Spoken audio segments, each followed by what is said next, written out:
Desde o início da vida, os mamíferos são os grandes privilegiados da evolução.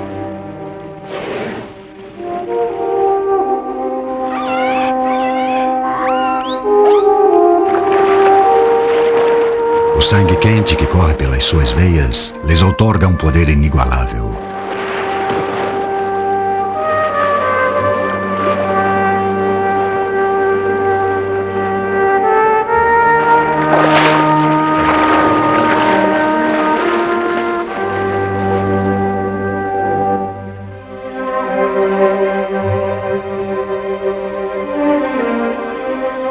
Os mamíferos marinhos se converteram nos soberanos do mar. Nós, que atuamos como donos da terra, pouco sabemos sobre os que regem as profundidades. O seu comportamento nos deixa perplexos. Seus sons intricados, seus cérebros complexos, os laços que estabelecem com as suas proles, os laços que parecem buscar conosco, todos são antigos enigmas que ainda confundem a mente moderna. Aqui, em liberdade, Cousteau e sua equipe não julgarão o mamífero a partir do homem. Eles procurarão descobrir quais visões nos esperam se a família humana, em contrapartida, for vista não mais que um membro da majestosa família dos mamíferos.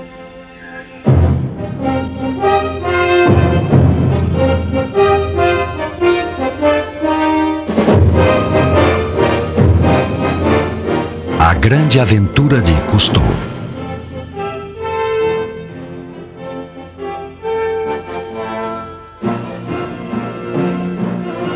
Dedicado à memória de Philippe Cousteau.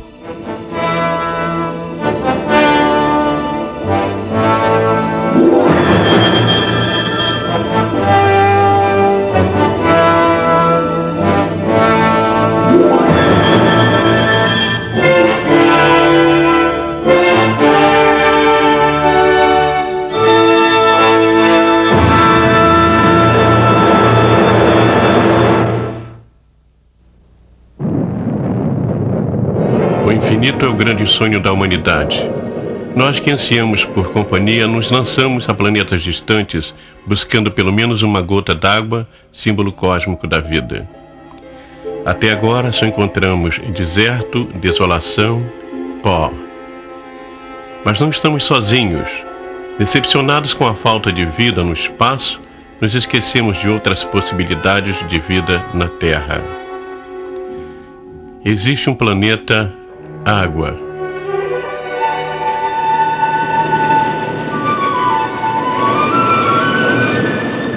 Mar de sangue quente, os mamíferos das profundidades. O mar é o verdadeiro berço da vida.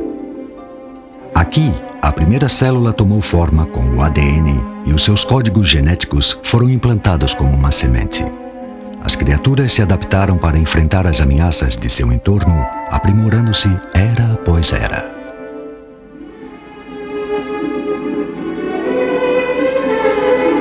O milagre da vida desafia a lei de degradação universal, tendendo incansavelmente à complexidade. Este fenômeno inspirou o filósofo francês Teilhard de Chardin a conceber um terceiro infinito. Além do infinitamente grande e do infinitamente pequeno, Teilhard acrescentou o infinitamente complexo, a vida em si mesma.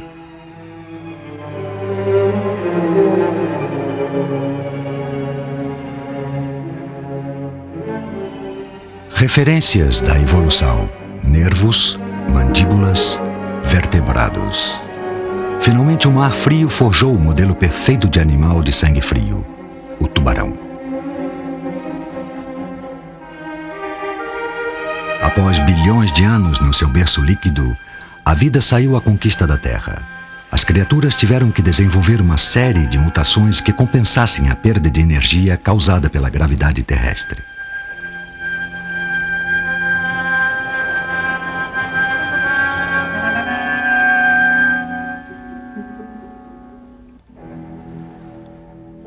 Sangue quente.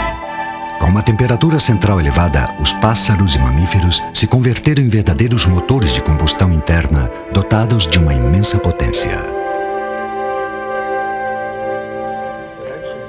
Um antigo ossário de mamíferos marinhos acaba de ser descoberto no sul da Califórnia. Cousteau visita o local remoto com o filho do paleontólogo Lawrence Barnes, que dirige a escavação para o Museu de História Natural da cidade de Los Angeles.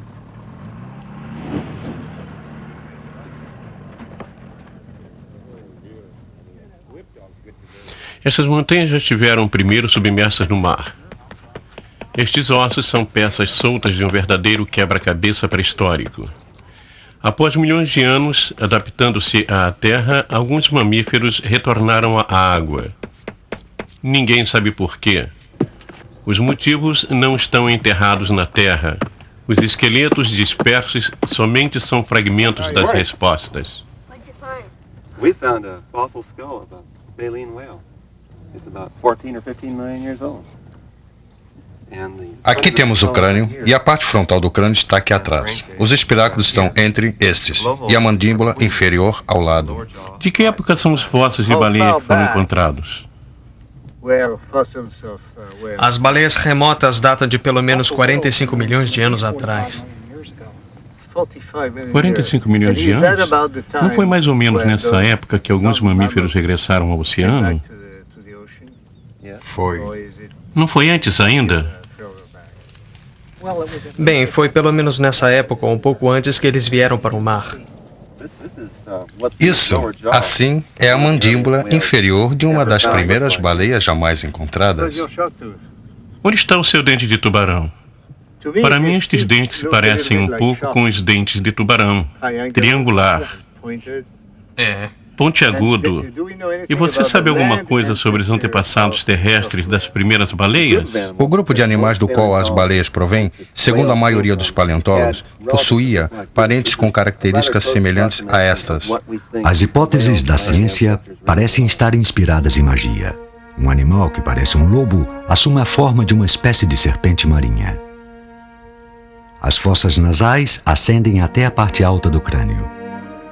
Os membros anteriores diminuem e os membros traseiros desaparecem.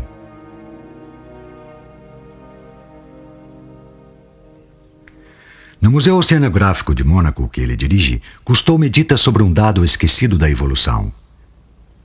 Ilhos degenerados que anteriormente sustentavam duas patas traseiras, suspensas na parte posterior das baleias modernas, agora desperdiçadas dentro do seu corpo. Uma herança espectral dos antepassados que vagaram pela Terra.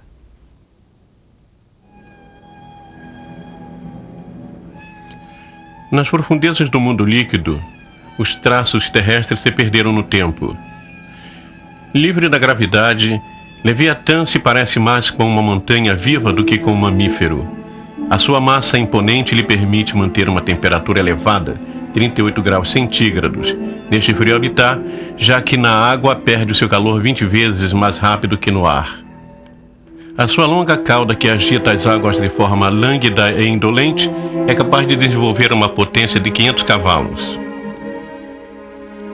O elefante marinho, um pinípede, ou seja, um mamífero com as patas transformadas em barbatanas, move-se em terra firme sustentando seu peso de 2 toneladas. Mas no mar, o seu novo elemento se propulsiona com elegância, ondulando todo o seu corpo e formando com as suas patas traseiras uma espécie de cauda dupla que funciona como um timão.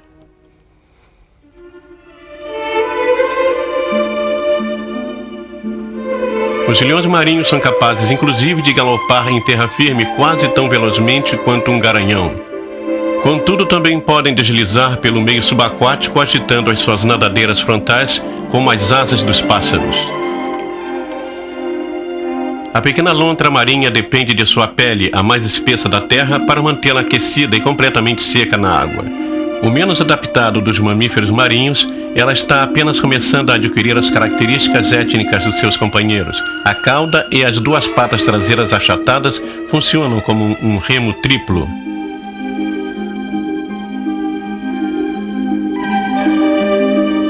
Os dedos unidos por uma membrana interdigital são utilizados como um instrumento por esse animal travesso para pegar pedras e quebrar caranguejos e conchas e abrir ouriços do mar.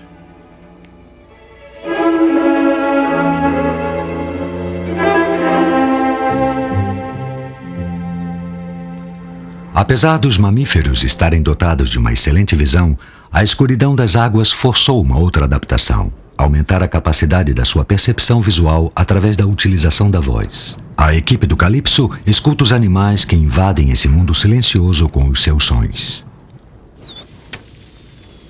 As baleias piloto assobiam para se comunicar. Elas utilizam sons de estalidos, chamados localização por eco, que funcionam como sonares para localizar presas ou obstáculos.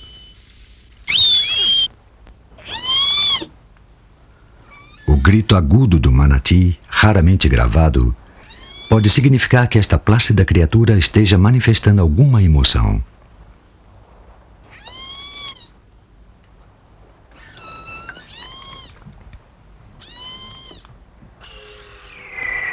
O canto das focas barbadas do Ártico percorre milhas e milhas na água, onde o som se propaga muito mais rapidamente do que no ar.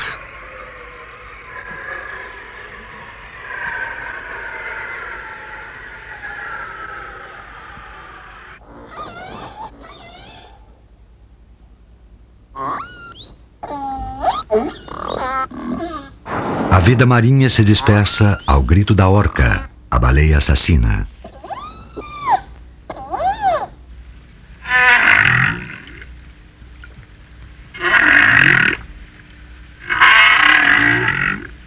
Os antigos baleeiros confundiam o triste bramido das baleias brancas com o gemido dos marinheiros perdidos no mar.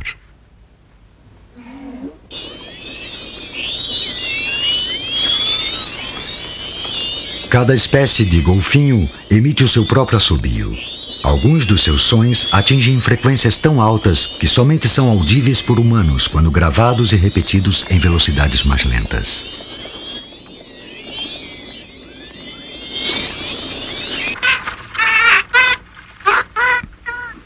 Os especialistas dizem que a localização por eco do golfinho é 10 vezes mais precisa que o nosso sonar mais sofisticado. A sua capacidade de produzir sons é um grande mistério, pois estes animais estão desprovidos de cordas vocais.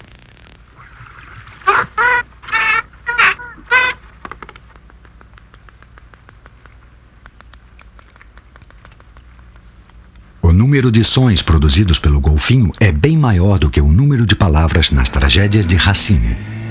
No entanto, os cientistas consideram que o seu repertório é algo mais complexo do que uma simples linguagem, pois os seus estalidos e gritos servem para muitos outros objetivos que ainda estamos longe de conhecer. Jean-Michel Cousteau veio para a Carolina do Sul com o Dr. Louis Wrigley, um biólogo que estuda os golfinhos desses pântanos litorâneos. Intrigado com as observações de Wrigley sobre o estranho comportamento do golfinho, Jean-Michel trouxe equipamentos hidrofônicos para registrar esses rituais jamais ouvidos nem filmados.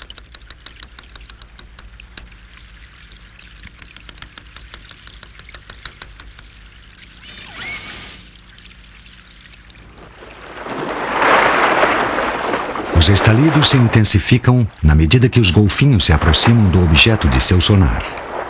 Em seguida, uma das criaturas assobia e todos juntos dão uma guinada em direção à margem.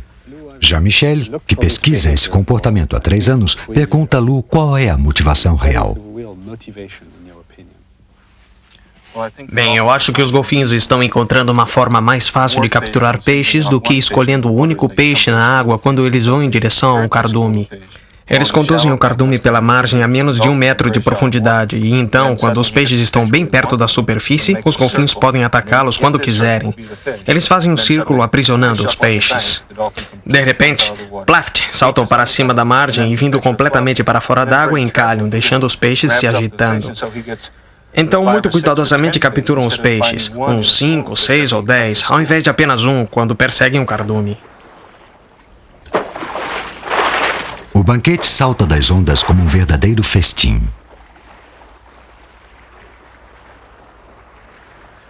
Os exemplares de Wrigley revelam que os golfinhos, que normalmente comem tainhas, agora procuram savelhas, um peixe menor e abundante no alto verão.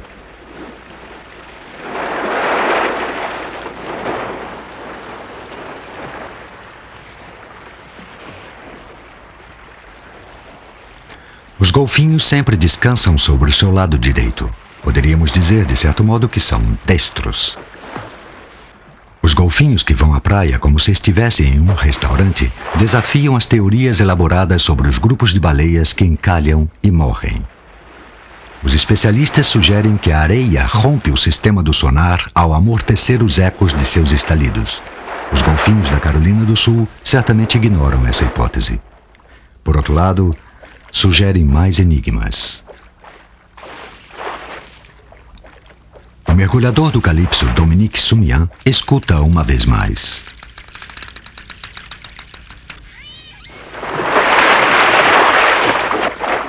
Os golfinhos cooperam uns com os outros nesse cardume de savelhas, trabalhando juntos para cercar as suas presas e levá-las para a praia, longe das águas sombrias, onde a caça é difícil. Porém, a coesão de grupo nunca foi um obstáculo para um solitário que se contenta apenas com as sobras.